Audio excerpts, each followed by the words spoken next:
Hello বন্ধুরা, আজকে রান্না এই যে দুধ বসিয়ে দিয়েছি, এদিকে প্রেসার কুকারে ভাত করব, আর এদিকে আমি ইলিশ মাছ করব তোমার কুমড়ো দিয়ে। এই যে কুমড়ো কেটে কেটে রেখেছি আর কাঁচা লঙ্কা দিয়ে, কালো জিরে আর রাঁধুনি ফোড়ন দিয়েছি।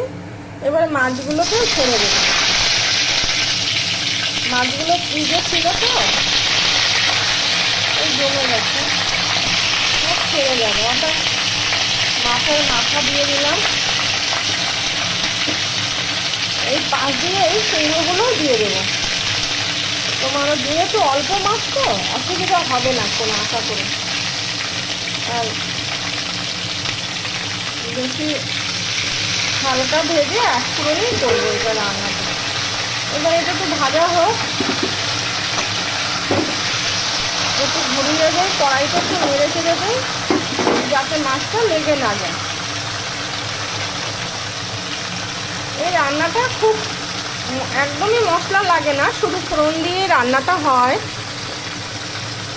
তা সর্ষে বাটাও দেওয়া যায়, কিন্তু দেবো না সর্ষে বাটা, শুধু কালো জিরে, যেটাকে এইখানকার লোকেরা বলে তেল ঝাল, সে তেল ঝালই করবো। মাছটা হালকা একটু ভাজা হয়ে যাবে ফোড়নের সাথে, কুমড়োটা কাঁচা কুমড়ো আর লঙ্কাগুলো অবশ্যই পরে ঘষে ঘষে দেবো আমি। কিন্তু মাছ এক পিঠ হালকা ভাজা হবে, তো মাছ 3 পিস আছে। মাছটা খুব বড়, মানে এটা বাংলাদেশের ইলিশ, জানো তো বন্ধুরা। একটু ভাজা হোক, তারপর আবার আসছি। আমার ইলিশ মাছের তেল ঝালটি দেখো বন্ধুরা হয়ে গেছে। লঙ্কাগুলো না হাতার পিঠ দিয়ে এইভাবে ঘষে দিয়েছি, বুঝেছো? সব গোটা গোটা লঙ্কা দিয়েছিলাম, আর এই যে হাতার পিঠ দিয়ে ঘষে দিয়েছি। এইভাবে দিলে না লঙ্কার একটা সুন্দর গন্ধ আসে, কাঁচা লঙ্কা খুব সুন্দর একটা গন্ধ আসে, এবং ঝোলের টেস্টও বেড়ে যায়। এই রান্নাটা আমার হয়েই গেছে বন্ধুরা, এই যে দেখো।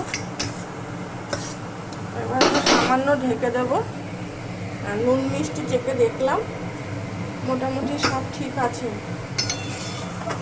একটু ঢাকা দিয়ে রেখে দিই। কুমড়োগুলো তো ফ্রিজে ছিল, একটু টাইট হয়ে যায় জানো তো, ফ্রিজে রাখলে বন্ধুরা সব সবজি একটু সিটিয়ে যায়, তাই একটুখানি ঢাকা দিয়ে রেখে দেয়, ও আস্তে আস্তে ওর মতো করে হয়ে যাবে।